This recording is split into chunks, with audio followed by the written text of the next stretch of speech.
make no friends in the pits and you take no prisoners. 1 minute you're up 500,000 in soybeans, and the next, boom, your kids don't go to college and they've repossessed your Bentley. Are you with me? The revolution starts now. We have to pass the bill so that you can find out what is in it. Turn those machines back on!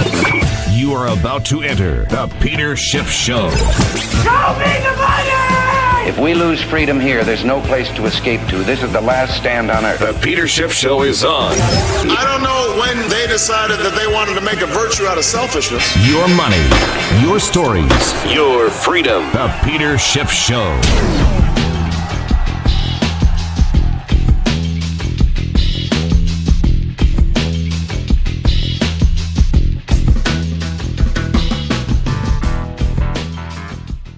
Today's podcast is sponsored by NetSuite, the easy-to-use cloud-based business management software for every aspect of your business. Download the CFO's Guide to AI and Machine Learning at netsuite.com/gold. The guide is free to you at netsuite.com/gold. Today's podcast is also sponsored by Shopify. Shopify is a platform designed for anyone to sell anywhere, giving entrepreneurs like myself the resources once reserved for just big business. Sign up for a $1 per month trial at shopify.com/gold, all lowercase.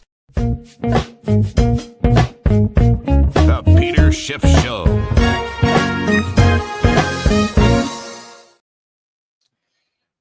Well, before I get into the topics for today's podcast, I want to start off by addressing some of the comments from my last podcast. And again, this shows that I do pay attention to the comments, which is why I encourage people to make them. I don't always respond because the response takes even more time, but I look through them. Again, don't make them too long. If your comments are too long, I can't read them. So they got to be short and sweet, right to the point. And some people actually email me regarding the podcast. So, but a few people took issue to my my discussion of exports and imports rather, and all the products that America imports. And you know, we import a lot. We're the world's largest importer, and no other nation comes even a close second in how much we import. And I went over all the various categories of consumer goods, where 70, 80, 90, 95, 99% of the category is imported. And so obviously, if we import 85% of a particular category, that means we still produce 15% of it on our own. So it's not that America doesn't produce anything. My point is that we don't produce enough. But people took issue with the fact that I just listed the goods that we don't produce, and I overlooked the goods that we do. That was not the purpose of what I was trying, the point I was trying to make. I was making the point on consumer goods, and that's what we import, right? The goods that consumers go and buy on a day-to-day basis. When they go to Walmart, when they go on Amazon, when they buy presents to put under the Christmas tree or stuff to stick in the stockings, that kind of stuff, that's all imported. And that doesn't mean that we don't make anything. So I have a list of America's 10 biggest exports. And we are an exporting nation. We're the world's second largest exporter. China is obviously the first, but we're in second place. I mean, we are a big country, and we do make a lot of stuff, and we export a lot. The problem is we don't export enough because we have $1 trillion plus shortfall every year between what we export and what we import. And we have no ability. We can't export enough to cover the gap. And so if it wasn't for the dollar's role as a reserve currency and our ability to trade the money we print for the goods the rest of the world produces, we would have to have some serious changes in our economy. And it would result in a significant reduction, at least in the short term, and the short term may not be that short, but in our standard of living. And that was the broader point that I was trying to make, that we are reliant on the world, and we are not being the suckers in accepting all this stuff. The world is being the sucker for supplying it. But I wanted to talk about some of the things that we do export. Our number one export is fuel, oil and gas. crude oil, natural gas. A lot of people might not realize that. For all the talk of drill, baby, drill, we already drill, baby, drill. Well, I mean, we're the world's biggest exporter of energy products. That's number one. And we're way ahead of number two. Our total exports of mineral fuels, which includes oil, is about 323 billion a year. That's 16% of our total exports are energy, right? The number two is machinery, which would include the computers that we make, and that's 233 billion. So that's quite a bit below fuels, which is 11.5%. But so the machinery, but obviously, consumers don't buy that machinery. That's a capital good. Businesses buy it, but the consumer's not buying that machinery, not directly. Then number three is electrical machinery and equipment. The fourth item on the list are vehicles. And yes, Americans are buying vehicles, right? In the America, we have General Motors, we have Ford, right? So there are some vehicles that we do make ourselves. In fact, GM just announced a major a write-down today, but I guess that's a different topic. But yeah, we still have something of an automobile industry left in this country. A lot of the cars that we buy are imported, but we do make some. We do export some, right? I see U.S. cars when I'm in Europe. I mean, there's American cars there. I see them on the road. So, I mean, we have a share of the market. It's nothing like what it used to be when we dominated, when Detroit was the automobile capital of the world. It wasn't Tokyo. It wasn't Stuttgart. It wasn't, all these other cities now that produce a lot of cars. America, we pioneered the automobile. Henry Ford invented the production line, right, with the Model T. So that was an industry that we completely dominated, and we don't dominate it anymore, but we're still a player, so we still make some. Our other big manufactured export is aircraft, and I guess spacecraft. We've got SpaceX, we got Blue Origin. I guess they're selling some rockets abroad, but we have Boeing. It's had some problems, but we export. But consumers aren't picking up, a Boeing, 777. That's not a consumer purchase. Yeah, they fly on airplanes. They buy a ticket, but they're not buying an airplane and parking it in their driveway, right? But we do export aircrafts. Then number five, optical, technical, and medical apparatuses, right? Stuff, medical supplies in hospitals.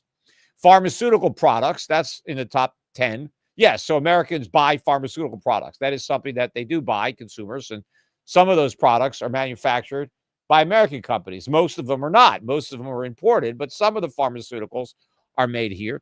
Then you got plastics and plastic articles. Again, it's a small percentage, but we do make some. Number 9 on the list, believe it or not, of America's exports of goods. I'm not talking about services, right? Where, we do export a lot of services. Financial services, I think, is our number one export, but also, entertainment, music, movies, songs, stuff like that. But I'm just getting into the stuff, the physical stuff. But number 8 on the list are gems, precious metals, and coins.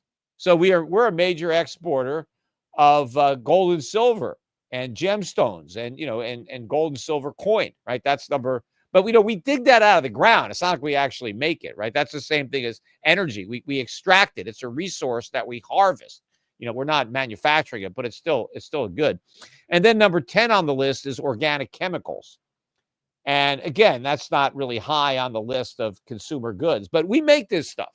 So the point is that we manufacture a lot of goods, but they're not the type of goods that most Americans are experiencing in their daily lives, right? These are not the goods that people are going to the store and coming home with, right? So my point was that the American way of life is going to be dramatically different and not in a good way, right? If we lose access to all those goods, right? If we're going to force the nations that supply us with those goods to say goodbye to the United States, then we're saying goodbye to those goods. And, the idea that we don't have to export to import is just not true. Now, we've gotten away with it because of the reserve status of the dollar. That is true, right? That's the exorbitant privilege that we have. But the world has to cover the cost. They have to absorb our deficits. They have to import our inflation. That's really what our big export is inflation. We print money and export it. They produce goods and send them to us. We create inflation and send that to them. So they're the suckers. They're accepting this relationship, and they've accepted it for a long time to their detriment. People don't realize that. Donald Trump, he's a businessman, and he sees things as a businessman. So he sees China making a lot of money, right? Cash, dollars, selling stuff to the U.S., right? He's a salesman. He's got businesses. And so he thinks they're winning, right? Because they're making all this money. They have these huge surpluses. So their store is selling a lot of stuff to us, but our store isn't selling a lot of stuff to them. Well, the main reason is we don't have a store. That's the problem. If we had the stores, Americans would shop there. So would the Chinese. We don't have them. And if we try to build them, they won't be competitive.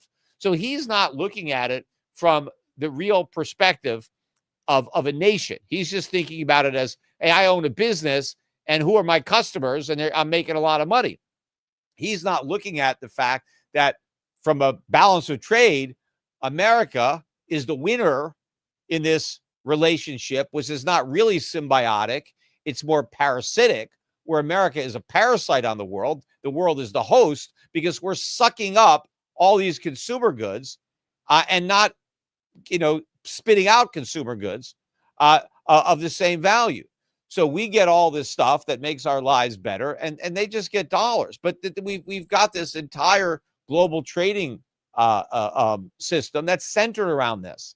And so America is the beneficiary. I think Trump understands at some level that this is very important and that we do derive a major benefit from it. So he must know that we're not suckers, because if we're benefiting from these trade deficits, then how can we be suckers, right? The world is the sucker for bestowing this privilege, for allowing us to get away with it. But remember, when the world agreed to make the dollar the reserve currency, America looked absolutely nothing like it looks today, right? When Bretton Woods was first, agreed, America was the biggest exporter. I mean, not just the biggest exporter, but we had the biggest trade surplus. We made everything that people wanted to buy. So people needed dollars to buy our stuff, right? They just didn't need dollars for, transactions. They actually needed dollars because they wanted our cars. They wanted our radios. They wanted all the stuff that we made that they didn't make, and they needed dollars to buy it. But also, we had all the gold. I mean, most of it, we earned all this gold because we had these huge trade surpluses. And so we had the most gold. We were the big creditor nation. We were the big trade surplus nation. And so it made sense for the dollar to be the reserve currency. We weren't getting any kind of exorbitant privilege initially because, we had to have gold. We had gold to back up all of our dollars. We couldn't just print money. We had to have gold behind the money that we printed, right? So it wasn't anything like it is today. And even in 1971, when Nixon took us off the gold standard, we were still the world's biggest creditor nation. We still had a huge trade surplus. So again, we were the mirror image of our current self. But what happened was, once we got the ability to print money without having any gold behind it, that's when we really started taking advantage of what the world had offered us, what they had agreed to, because we continued to run larger and larger deficits, budget deficits, trade deficits, and export all this inflation to the rest of the world and cause these major macroeconomic imbalances that have become so problematic for the world. But it's benefited us in that it's allowed us to live a standard of living that's far in excess of what we would ordinarily be entitled to if we had to live within our means. and only consume to the extent that we were able to produce. And so that is what is in jeopardy here. And when Trump is threatening these tariffs and everybody thinks we're in the driver's seat because we're everybody's best customer, we're actually not the best customer. The best customer is the customer who pays. The customer who you have to finance, the customer who you have to loan money to buy your stuff, especially if that customer is never going to pay you back, but just keep demanding that you loan more and more money so they can buy more stuff that they can't afford. That's not your best customer. That's actually your worst customer. And the sooner you can cut that customer off, the better. Anyway, that's it for this segment. We'll get a quick break. I got a lot more to talk about today, so don't go around. We'll be right back. As a business owner, I know the challenge of navigating unpredictable markets, interest rates, and inflation. That's why having the right tools are essential. NetSuite streamlines operations and scales with growth. Over 40,000 businesses have already future-proofed their businesses with NetSuite by Oracle, the #1 cloud ERP. NetSuite brings accounting, financial management, inventory, and HR into one fluid platform. With one unified business management suite, there's one source of truth, giving you the visibility and control you need to make quick decisions. With real-time insights and forecasting, you're peering into the future with actionable data. When you're closing the books in days, not weeks, you're spending less time looking backwards and more time on what's next. Whether your company is earning millions or even hundreds of millions, NetSuite helps you respond to immediate challenges and seize your biggest opportunities. NetSuite is the platform that I would choose, and you should too. Speaking of opportunity, download the CFO's Guide to AI and Machine Learning at netsuite.com/gold. The guide is free to you at netsuite.com/gold. That's netsuite.com/gold. Okay, so we actually got a lot of economic data that came out today. Pretty much all of it weaker than expected. First of all, we got the ISM Service Index. This is services now, not manufacturing, right? So this is the stronger part of the U.S. economy. And that was supposed to come out at 55.5. And that would have been a slight decline from the 56 in October. The actual number was 52.1, very low. I mean, not below 50, but barely above. The lowest, I think, in 6 months. The estimate was from 54 on the low end to 57.5. So we were way below the low end on the street. So this is a bad number. But I think right now, investors are looking past these bad numbers because they think, well, that's the past with Biden. Things are going to get a lot better with Trump. Well, first of all, they've been saying everything was good under Biden. Remember, Wall Street was trying to sell us this bill of goods on how great the economy was. And the voters basically told them, no, that's not the economy. In fact, you remember, even Powell refused to acknowledge any lesson learned. And I'm going to get to Powell in a minute because he was interviewed earlier today. But he still doesn't understand the message that the voters were sending, or if he understands it, he won't admit that he understands it. And he continues to pretend we have a great economy. Well, this ISM Service Index, begs to differ. We had a big contraction in that number. But also, we got factory orders that weren't terrible. They were supposed to come in at 0.4, up 0.4. They came in at up 0.2, so half of what was expected. Although the prior months, which was minus 0.5, is only minus 0.2. So maybe you can consider that one a push. But it's still, it's a weak number. In fact, it's flat if you zero out the minus 0.2, up 0.2. So it's a weak number that came out. Any way you want to really look at it. And we got the PMI composite, the final number, and both were below estimates. They were looking for 55.3 for the composite index, and we got 54.9. And the service index was supposed to be 57. We got 56.1. So both were below estimates. And although they were a bit above the prior month, but they were well below what people had been anticipating. But the weakest number of the day, and the most significant, was the ADP number, the jobs number. And this is the precursor to the Big Daddy report, the government non-farm payroll report that is going to come out Friday. And I'll do another podcast specifically on that jobs report when, after we get it. But right now we just got the ADP number. And remember, last month we got a number that was bigger than expected. We got 233,000. Well, this month they told us to forget about that number, that it's actually 184,000. That's 49,000 revision down. 49,000 jobs that they told us a month ago were created. They now said, never mind. It was only 184,000. So we really didn't have a big beat last month. We actually had a miss.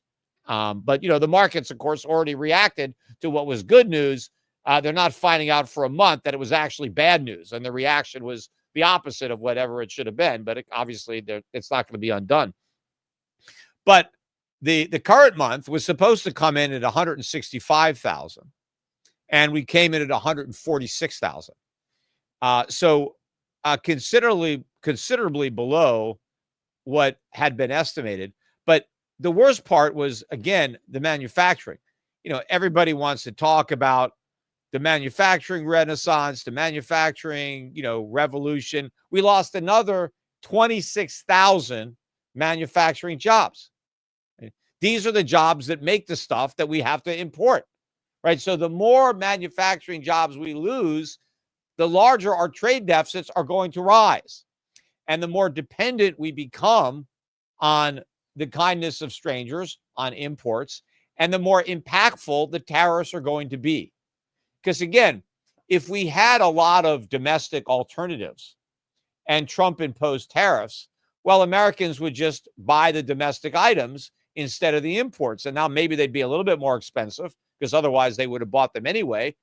But they won't pay the tariffs. They'll just buy what's made in America. But if we don't make anything in America, they got no choice. They have to pay the tariffs, or they just don't buy the products. Those are their only choices. And unfortunately, that's what's going to happen. A lot of Americans are either going to give up the products altogether or just pay the tariff and buy. Maybe they'll buy a little bit less. But that was the weakest in over a year. I think that was the most manufacturing jobs that we've lost, according to ADP, in over a year. And of course, all the manufacturing jobs are in the private sector because the government doesn't really manufacture anything unless you consider, BS to be manufactured, but or hot air or something like that. But it's all in the private sector. That's where the stuff is produced, and we keep hemorrhaging jobs in manufacturing. Now, we also got some economic data earlier in the week. Most significant, I think, construction spending was actually up a little bit more than expected. 0.4, they were looking for 0.2. What else did we get that I thought? ISM manufacturing, we got that. That number was actually higher than expected. So we didn't get all bad news. We did get ISM manufacturing, which was 48.4. The prior month was 46.5, which was very weak. But remember, anything below 50 is contraction. So yes, ISM manufacturing shows that the manufacturing sector is still contracting. It's just contracting slower than it was in the prior month, but it's still moving in the wrong direction. So you can't say we have a strong manufacturing economy when you got an ISM, below 50. And also PMI manufacturing index, that also moved up to 49.7 from 48.5.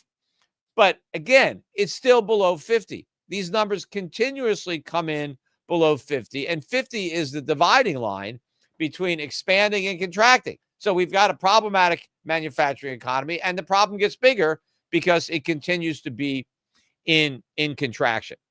Now, the other, I think, significant story today. Oh, first we got the Fed's beige book. Before I get to Powell, we got the beige book that came out later this afternoon, or earlier this afternoon. I think I forgot. I think it was during Powell's Q&A.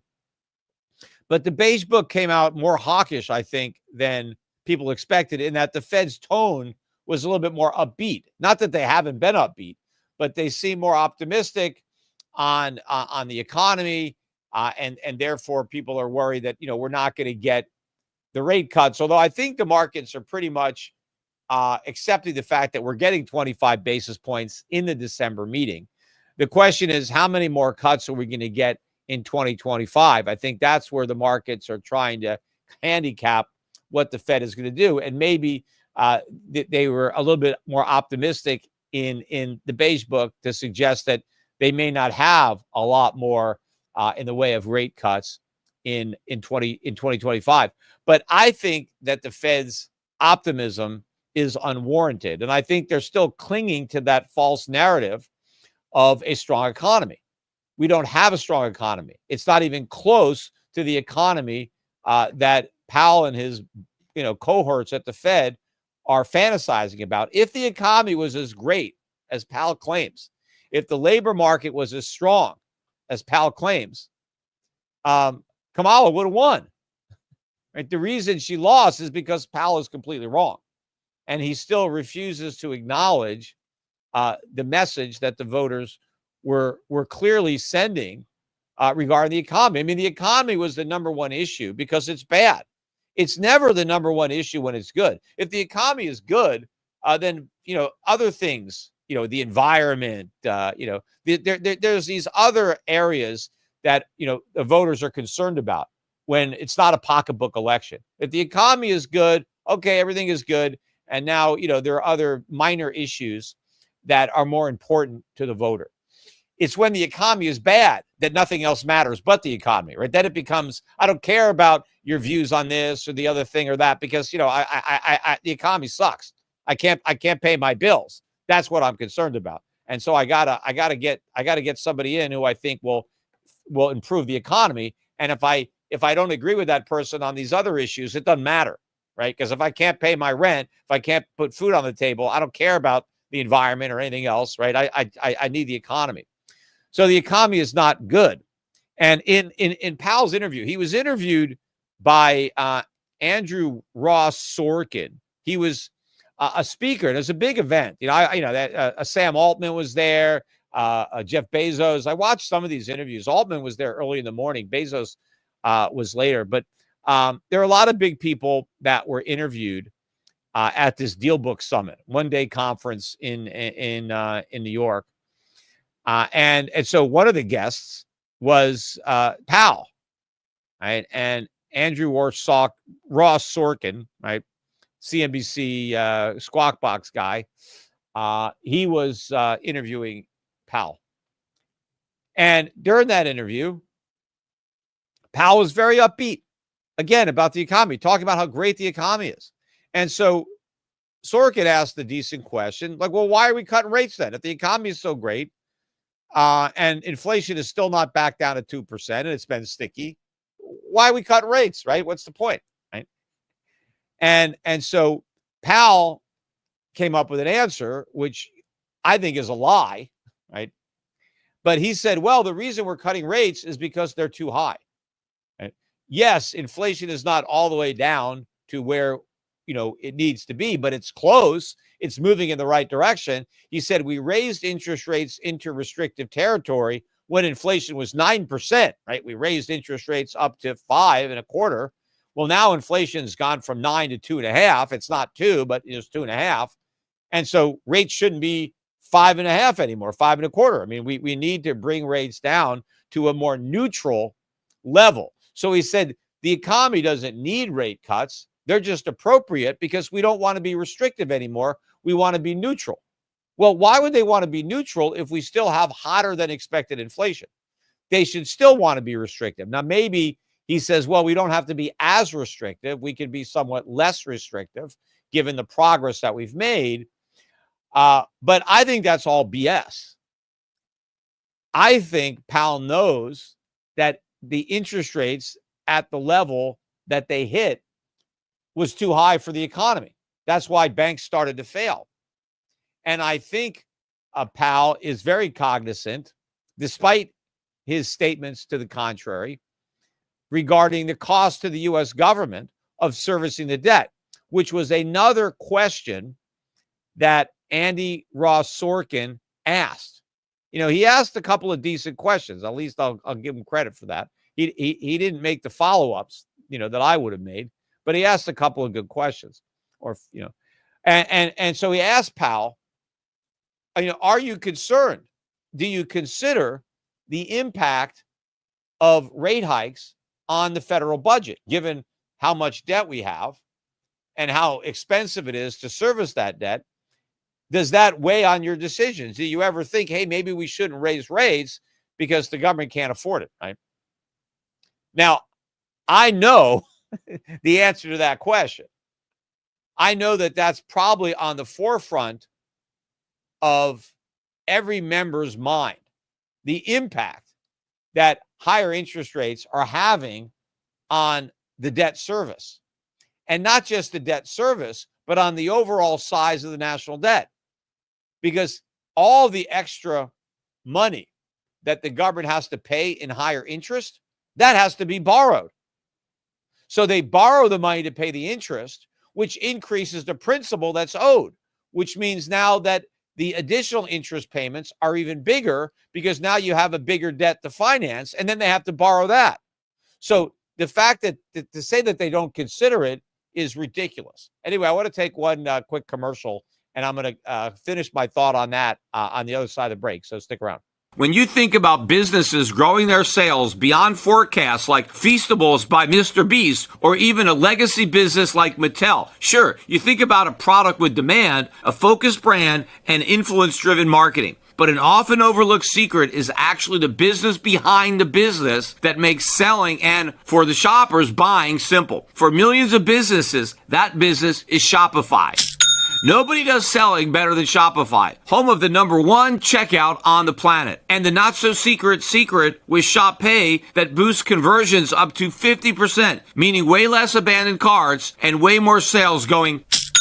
So if you're into growing your business, your commerce platform better be ready to sell wherever your customers are scrolling or strolling on the web, in your store, in their feed, and everywhere in between. Businesses that sell more sell on Shopify. What I love about Shopify is no matter how big you want to grow, Shopify gives you everything you need to take control and to take your business to the next level. Upgrade your business and get the same checkout that Mattel uses. Sign up for your 1-month trial period at shopify.com/gold. All lowercase. Go to shopify.com/gold to upgrade your selling today. Shopify.com/gold.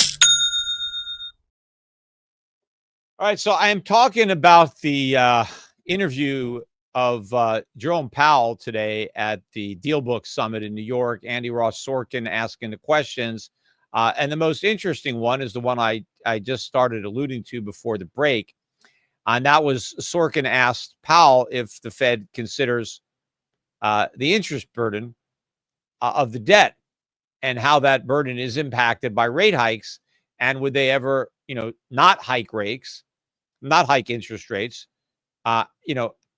because of the impact that the higher rates would have on the government. And he said, absolutely not, under no circumstances. We don't consider that at all. It doesn't even dawn on us to think about it. He goes, we're not there yet. We're nowhere near. He said there are other nations, right, that have a lot of debt where it is a problem. And you do have, fiscal policy that trumps it. And so fiscal capture, I forget the words that he used to describe the situation where the government has so much debt that it impedes the central bank's ability to hike rates. But I don't know what, other countries he's talking about and not the United States. I mean, nobody has as much debt as we do.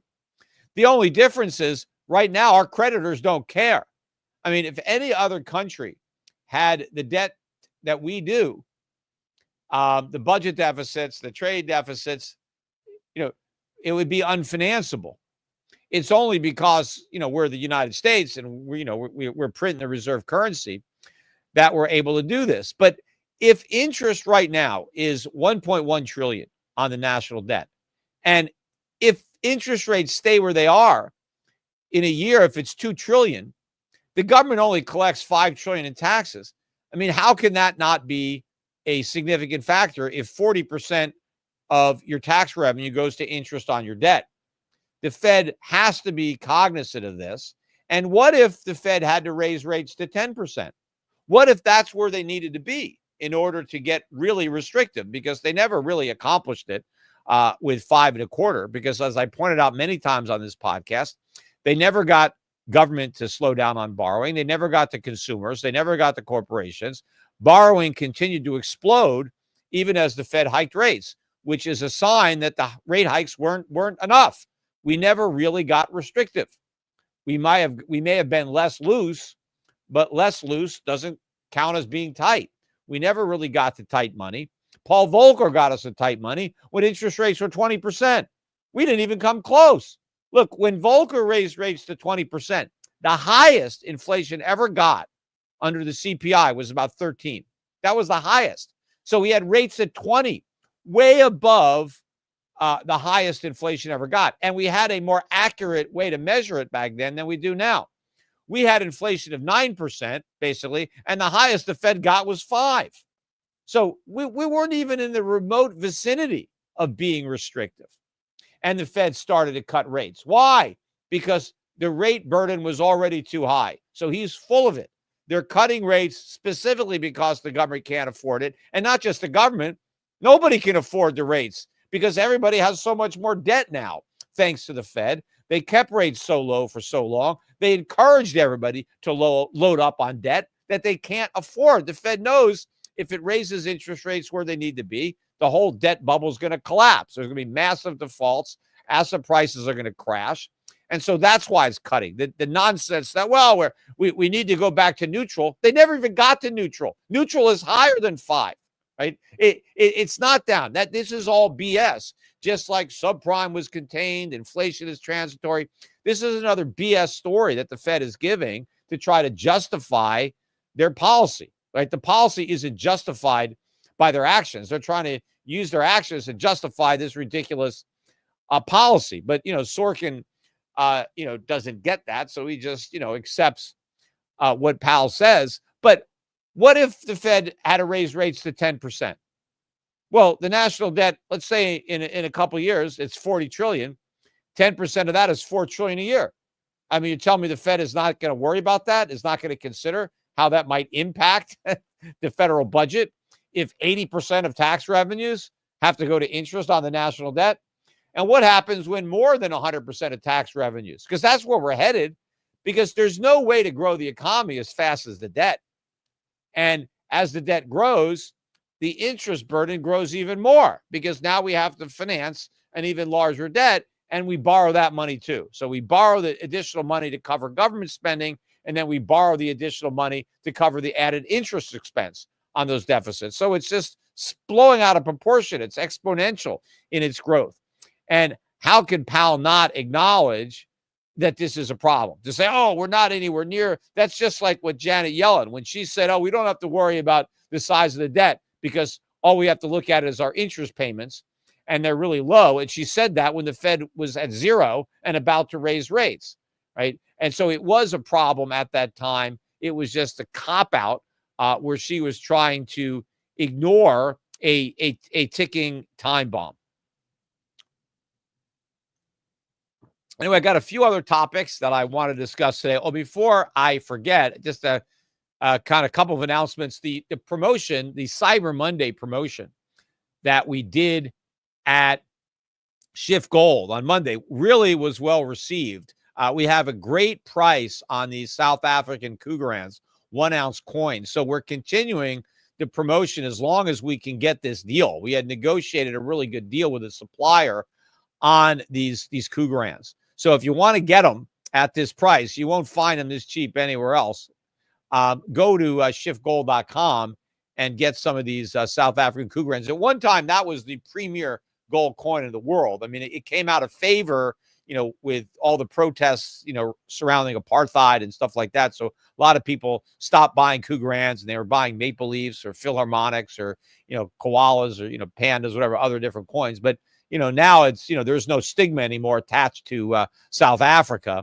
And these are great coins, and we got a great price on these coins. Also, I wanted to let everybody know, I've mentioned on this podcast before, my wife, Lauren, she started this singing duo with a fan of the Peter Schiff Show podcast, former guitarist for Third Eye Blind, Tony Frettinelli, who I introduced to my wife because he was a fan of the podcast, right?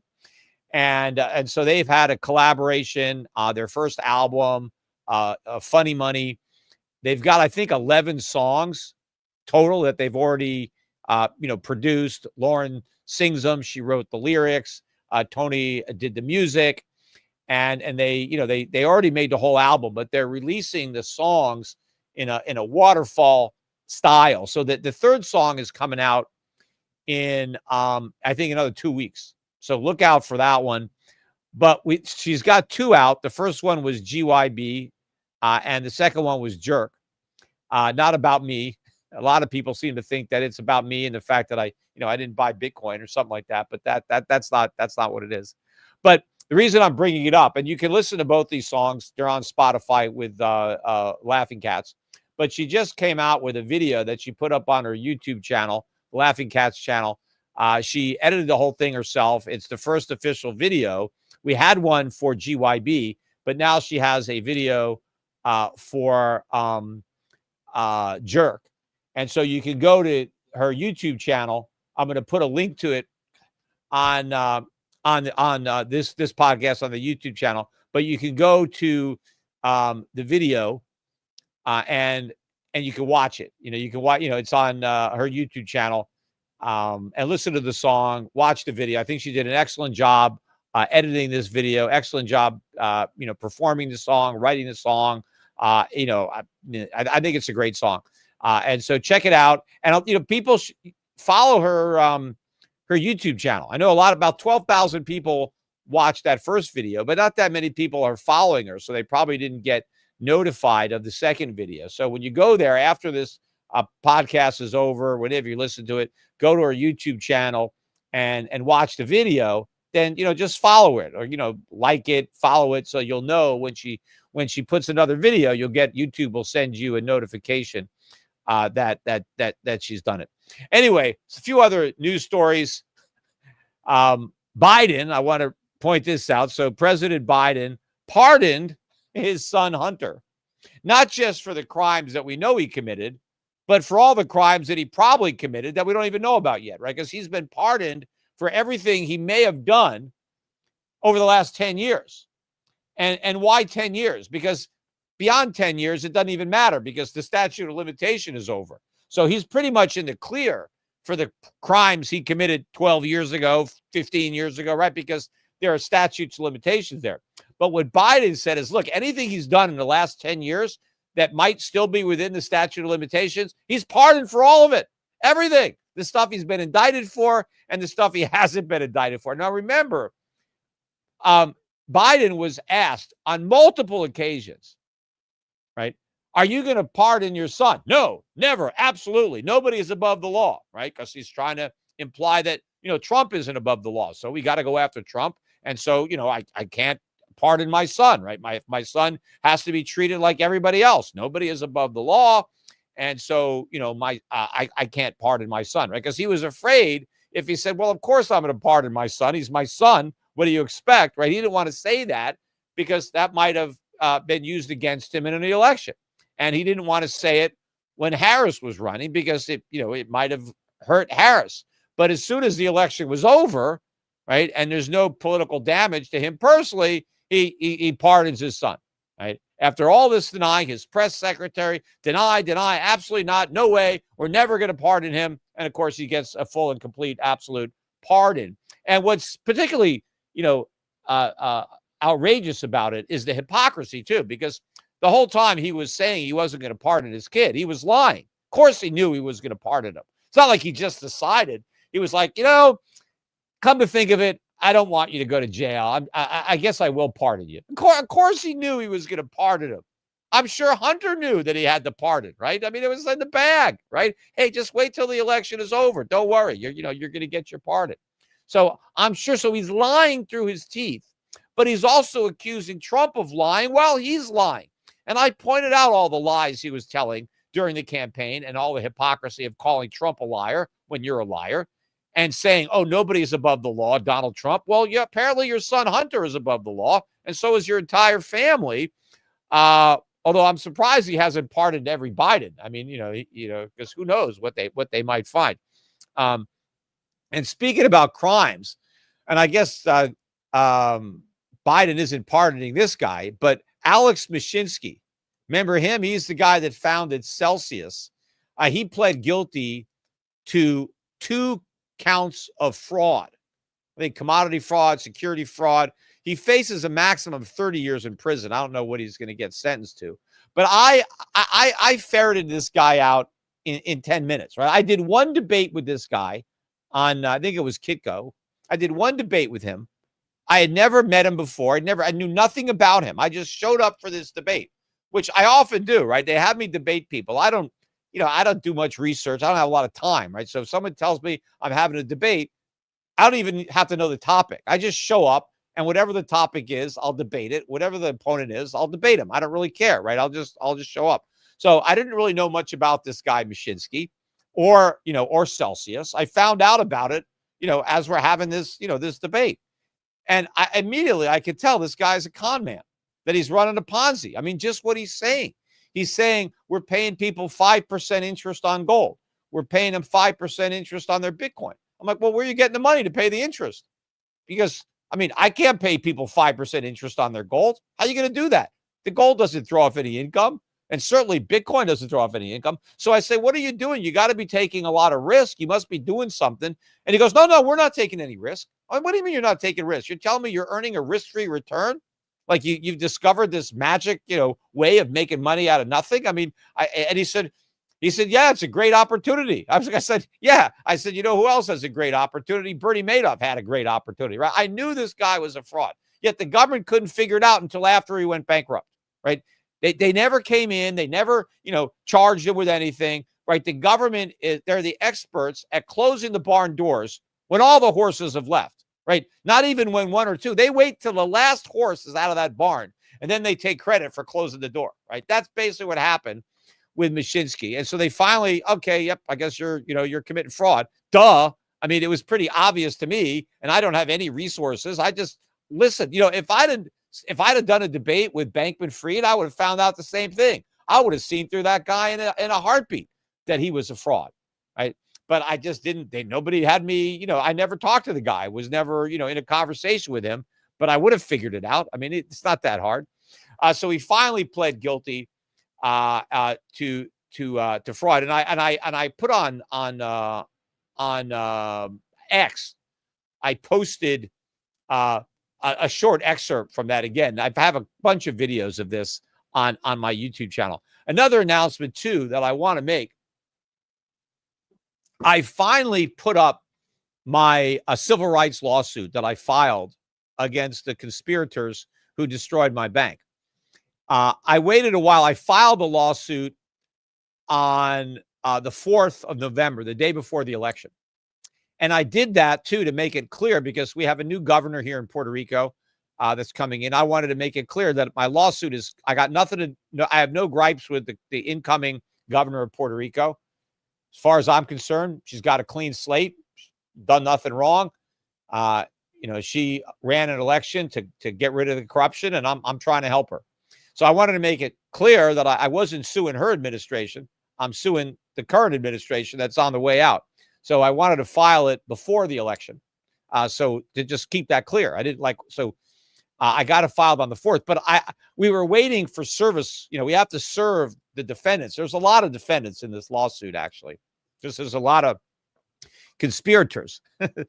So I wanted to wait till a few of them got served before I, made the lawsuit available to the public. So it's there. If you go to the Nine Fraud website, that's the website I created.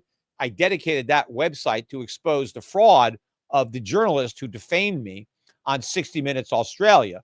And so that is Nick McKenzie, Charlotte Grieve, and then their partner at the Wall Street Journal. What's his name? I forgot. Goldstein. Why am I forgetting the guy's name? But he's the third guy. And so if you go to the Nine Fraud, and you can spell it out NINE or just the number 9. I bought both URLs. So either one works. But 9fraud.com, on one of those pages is the entire complaint. It's almost 60 pages long. So it's a long read, but it really explains the situation. So the whole thing is there. And so I would encourage people to read it. I hope I get the Trump administration's new attorney general to pay attention to it. And maybe she'll, realize that, I'm in the right, and, she'll prosecute these IRS agents. Because, this is a civil lawsuit, but I think these guys should be prosecuted. I have no authority to prosecute them. I can just sue them. But the attorney general, she sees the violations of law. She can certainly prosecute them. And she's indicated, the person that he's nominating has indicated that she does want to do that. She wants to prosecute IRS agents. Well, I've got the perfect ones to prosecute, and I've got all the evidence that they committed crimes. All they got to do is look at it, and I'm sure they could get a lot more than I've got. Right? The IRS is hiding all sorts of information. That's why I'm still suing them under freedom of information, and they're still refusing to turn over the documents. She can get those documents, which would be more proof of the criminal nature of what they did. But I want to spend the rest of the podcast on a lawsuit. I just found out about this today, that Roger Ver filed.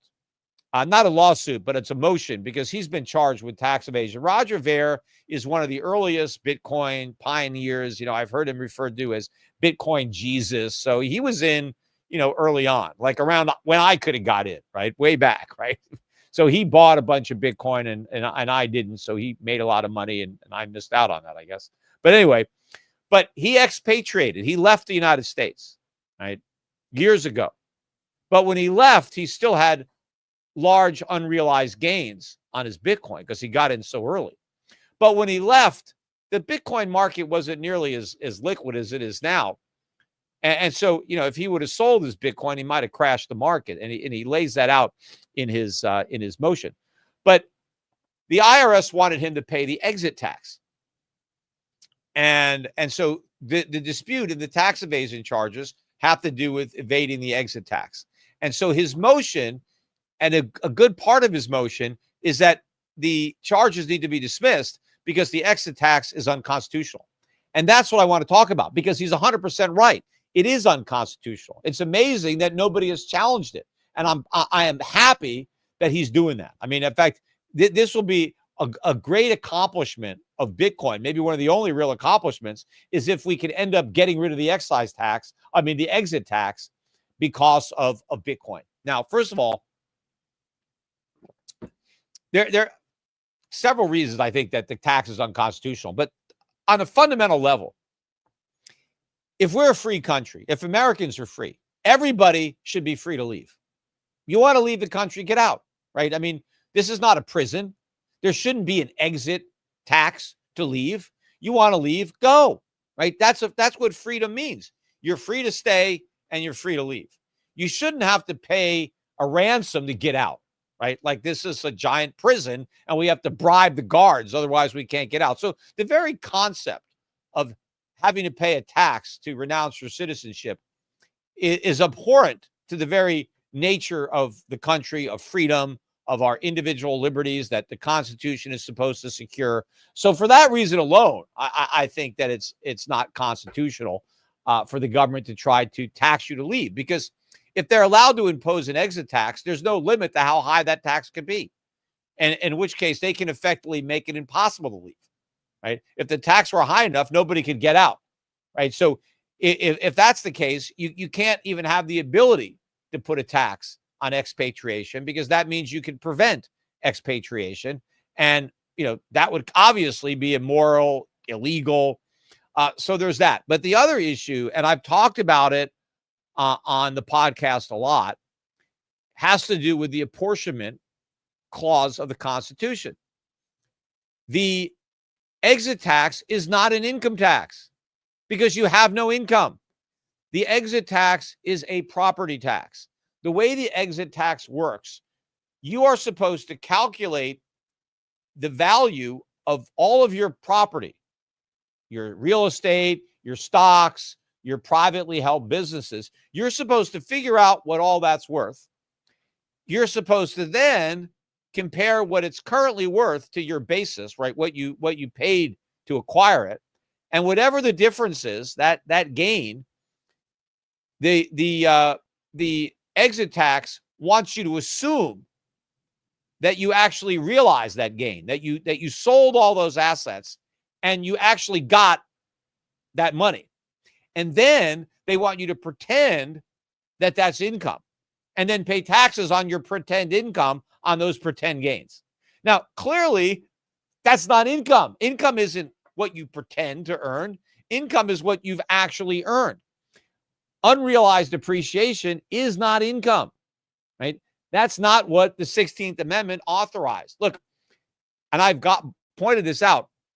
Congress cannot define what income is. That's why the Internal Revenue Code doesn't define income. It defines gross income, but it doesn't define income, right? If you say it's gross income is all income. Okay, well, what's income? Well, we didn't put it in the code because they can't define it in the code because they can't change the Constitution with legislation.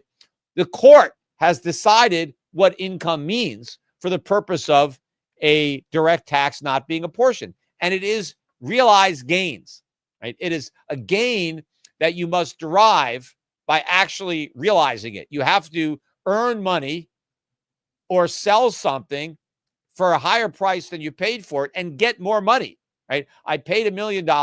I sold it for $2 million. I have an extra $1 million cash. That's my gain. That they can tax. If I buy something for $1 million and I haven't sold it, and potentially if I did sell it, I could get $2 million, but I haven't sold it. I haven't derived the gain yet. So it's not subject to an income tax. If you tax the property before it's sold, it's a property tax, right? So if you put a tax on the property that somebody owns, if they expatriate, that is a property tax. Property taxes are still subject to the rule of apportionment. Look, if the purpose of the 16th Amendment was to get rid of the requirement to apportion direct taxes, it would have said so. It would have just said the requirement to apportion direct taxes is hereby repealed. And they could have referenced the two places in the Constitution.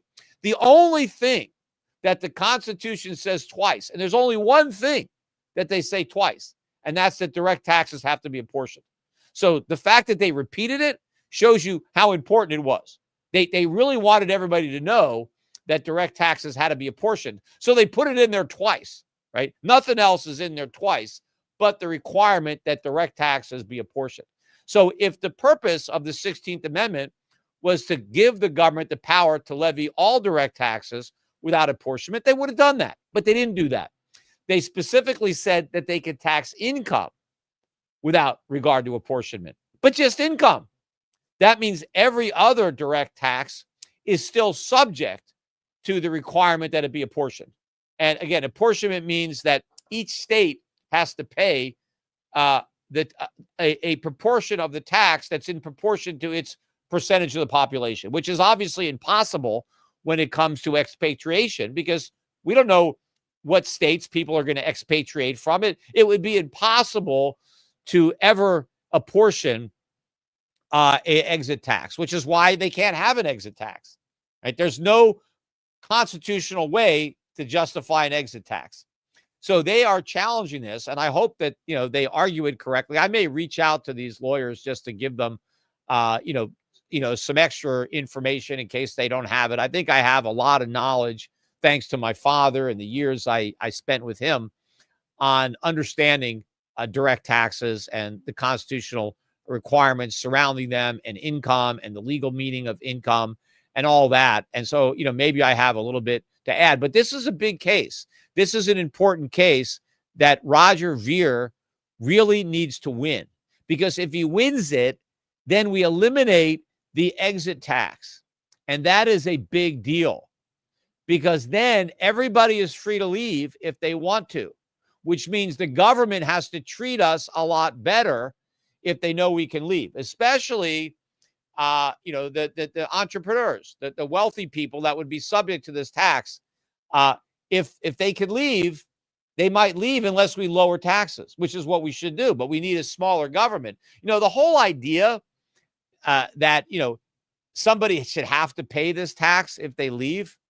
I mean, first of all, you only pay taxes because you're a citizen and you're enjoying the privileges of being an American citizen. Once you decide you don't want to be a citizen anymore and you leave the country, why should you be responsible for paying the taxes anymore, right? You're going to pay the taxes of wherever you move to. You shouldn't have to pay the taxes of the country you left. Pay the taxes of the country that you move into, right? Because now you're there, right? So you should support the government that you're living under, not the government that you decided to leave. But, there are some people that think, well, you can't make a lot of money in this country and then leave with all the gains. Well, why not? I mean, first of all, people that make a lot of money pay a lot of taxes while they're making that money. It's not like they didn't pay their fair share. But if I've amassed a large fortune and I leave, I don't owe the country anything. I worked hard for that fortune. I made the fortune, and I made the fortune by enriching others. Remember, that's how capitalism works. You get rich by enriching everybody who voluntarily does business with you. It's not like, hey, you made a lot of money, so you got to give something back when you leave. It's not like you ever took anything out. You don't get rich by taking out. You get rich by putting in, right? The money you make is a reflection of the work that you did, of the effort you put in, of the benefits that society derived from your work. People voluntarily purchased your products or your services because it improved their lives, and it improved them by more than the cost. Otherwise, they wouldn't have voluntarily bought it. So you don't owe anybody anything when you leave. If you decide you don't want to live in the country anymore, then you could go. And once you've left, you have no further obligation to pay taxes. And if you have a lot of unrealized gains and you didn't realize them while you still lived in the country, if you realize them after you left, well, that's too bad for the government doesn't get that money. They should have treated you nicer. They should have made it so you stayed, right? If they make it so you want to go, well, then they lose that tax revenue. And that's really where all this exit tax came from, right? Wealthy people decided they wanted to leave, and the government wanted to make it harder for them to do that. I don't want it. I want it easy to leave, because if it's easy to leave and the government knows that, well, then they've got to be more responsible. They've got to keep taxes low enough so that people aren't going to want to leave, right? That's what you want. That's why all these governments always want to shut down all the tax havens, right? I like the tax havens because they keep government smaller. It's competition. If the government knows that you can leave, they have to treat you good. If they know your money can leave, they have to treat your money good. So this is a very important case for a lot of reasons. The Moore case was another case on apportionment. That didn't go the way I hoped, although 2 justices voted that it was unconstitutional. But this is even simpler than the Moore case, because in the Moore case, the corporation had realized the income. And the IRS said, well, we're going to attribute that realized gain to the shareholders, right? And the court bought that argument. I think the majority was wrong. I still don't think it's income, but at least there was a realization on the part of the corporation. But with the exit tax, there's no realization by anybody. No income has been realized at any level. It's just a pure property tax measured by the amount that the property is appreciated. But the way they measure the tax doesn't change the nature of the tax. It's a direct tax on your property. And if it's not apportioned, it's unconstitutional. And it wasn't apportioned, it is unconstitutional. So let's have the justices rule this way, reinforce the fact that we can never have a wealth tax in this country or a tax on unrealized gains.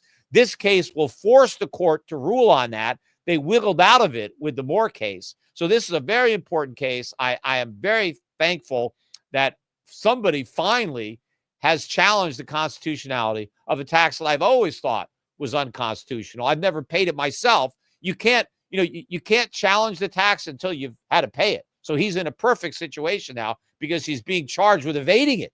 So now they've opened the door for this constitutional challenge, and I hope it goes all the way and he wins. And this could do a lot to making the country a much better place by forcing the politicians to treat the citizens a lot nicer, knowing that if they don't, they could leave without having to pay any kind of exit tax for the privilege of leaving. Anyway, that's it for today's podcast. Again, if you enjoyed it, let me know. Give me some feedback. Leave a comment. Give me a like. Subscribe to my YouTube channel if you haven't yet done that. Subscribe or follow me on X. And again, We had a great newsletter came into my inbox today that James Hickman wrote at Schiff Sovereign. Really, really good stuff. We're putting out some high quality free content multiple times per week on Schiff Sovereign. I think some of the best articles that you're going to read are coming from Schiff Sovereign. So make sure to go to the website, schiffsovereign.com, and sign up. Bye for now.